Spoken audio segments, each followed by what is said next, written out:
Oi, meu nome é Ricardo Vianney e a mensagem de hoje é direcionada para as pessoas que não sabem o porquê que o Senhor Jesus morreu na cruz. E se você já sabe, eu te peço, por favor, que compartilhe com algum contato que você entenda que precise dessa resposta. Então, nós iremos falar hoje o porquê Jesus morreu na cruz. Vou ler aqui para você a carta de Paulo aos Romanos, capítulo 6, verso 23. Porque o salário do pecado é a morte, mas o dom gratuito de Deus é a vida eterna por Cristo Jesus nosso Senhor. Veja bem, para que possamos explicar essa história, em primeiro lugar, precisamos entender e acreditar no que a Bíblia diz quando o Senhor se revela como um Deus imutável. E jamais devemos usar o nosso padrão de justiça para entender o porquê Deus faz algumas coisas, pois Deus é santo, nunca se corrompeu, e diz a sua palavra que a nossa justiça é como trapo de imundícia para Ele. Partindo desse princípio de que o Senhor não muda, logo chegamos à conclusão de que todos os mandamentos e preceitos do Senhor são eternos e não podem ser quebrados. Todo aquele que pratica pecado transgride a lei. De fato, o pecado é a transgressão da lei. Isso está em 1 João, capítulo 3, verso 4. Como Ele é o Criador de todas as coisas, determinou desde o início da sua criação o que viria a ser certo ou errado. E através da desobediência às suas leis é que todos os seres criados trazem a existência ao pecado, que por sua vez faz com que o pecador receba uma outra lei como recompensa, a morte. O salário do pecado é a morte. Mas o que pecar contra mim violentará a sua própria alma. Todos os que me aborrecem amam a morte. Isso está em Provérbios 8, 36. Por não entender esse princípio é que muitos já estão mortos, ainda que pareçam vivos aqui na terra, mortos espirituais e literalmente caminhando para a sepultura. Onde iniciou o pecado? O primeiro a pecar foi Lúcifer, o anjo querubim, talvez o mais notável dos anjos criados no céu, criado para reger a música de Deus. A Bíblia, no livro de Ezequiel, fala sobre os instrumentos musicais em sua vestimenta e toda sorte de pedras preciosas, traduzindo assim o valor que a música, os louvores, têm para Deus. Mas diz a profecia que esse anjo de luz quis ser maior do que Deus e convenceu a terça parte dos anjos a batalharem com ele para o fazer rei dos céus. Como caíste do céu, ó estrela da manhã, filha da alva, como foste lançado por terra, tu que debilitavas as nações. E tu dizias no teu coração, eu subirei ao céu e acima das estrelas de Deus exaltarei o meu trono. E no monte da congregação me assentarei na banda dos lados do norte. Subirei acima das mais altas nuvens e serei semelhante ao Altíssimo. E contudo, levado serás ao inferno, ao mais profundo do abismo. Isaías 14, do verso 12 ao 15. Elevou-se o teu coração por causa da tua formosura, corrompeste a tua sabedoria por causa do teu resplendor.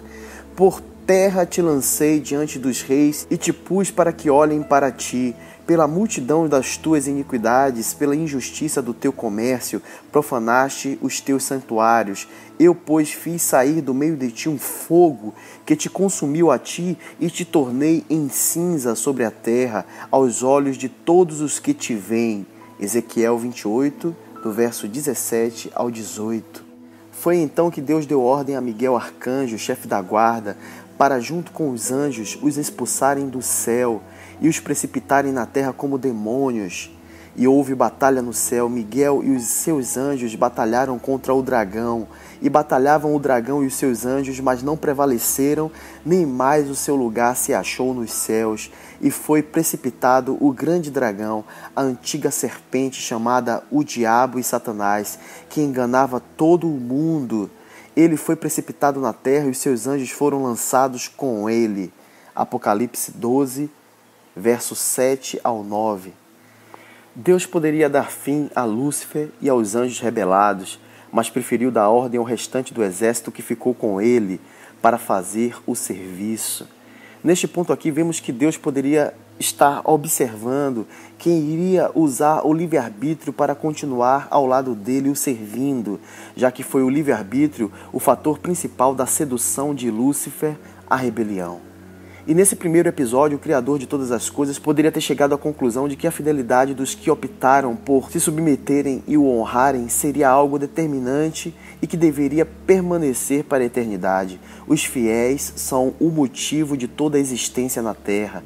Por eles vale a pena qualquer sacrifício. Por aqui já começamos a enxergar um pouco do que representou o sacrifício de Jesus, o Filho de Deus, pela humanidade na cruz do Calvário, que aconteceria há anos à frente desse tempo. Tudo o que existe foi criado para os fiéis. Os meus olhos procuram os fiéis da terra para que estejam comigo. O que anda num caminho reto, esse me servirá. Salmo 101, 6. No livro de Gênesis, capítulo 1, a Bíblia diz que a terra era sem forma e vazia.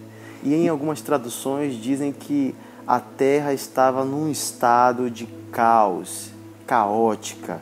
Alguns estudiosos afirmam que esse estado poderia ter sido causado pela guerra entre os anjos, pela queda de Lúcifer com seus demônios aqui na terra, o que poderia também ter causado a morte dos dinossauros, os primeiros seres vivos que habitaram esse planeta. Então, um tempo após a todos esses acontecimentos, o Senhor resolve criar o homem à sua imagem e semelhança, e logo depois a mulher, e entregou o governo da terra em suas mãos e os pôs para viver no seu jardim. Adão e Eva eram extremamente ricos, tendo a vida eterna e tudo o que precisavam para viver. Mas após serem tentados pela serpente, Satanás, decidiram comer da única árvore da terra que o Senhor Deus os havia proibido de sequer tocar. A partir desse erro, o pecado que iniciou através da desobediência de Lúcifer agora se materializa na terra através da obra mais perfeita da criação, o homem. Deus esperava que eles fossem gratos por tudo o que o Senhor os proporcionou. No entanto, mediante a sua atitude, receberam como recompensa a vergonha, a dor, o sofrimento, cansaço, doenças, velhice e, por fim, a morte. E o pior, isso tudo iria acontecer com toda a humanidade pelo fato de Adão e Eva terem sido os pais. Deus já estava acostumado a visitar Adão no pôr do sol para colocar o papo em dia, mas o homem se afastou de Deus. Deus se decepcionou com o homem que criou e se afastou dele também. Deus ama o pecador, mas abomina o pecado.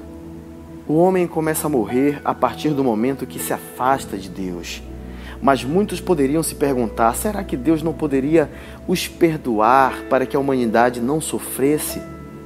Em Deus não existe sombra de dúvida ou variação.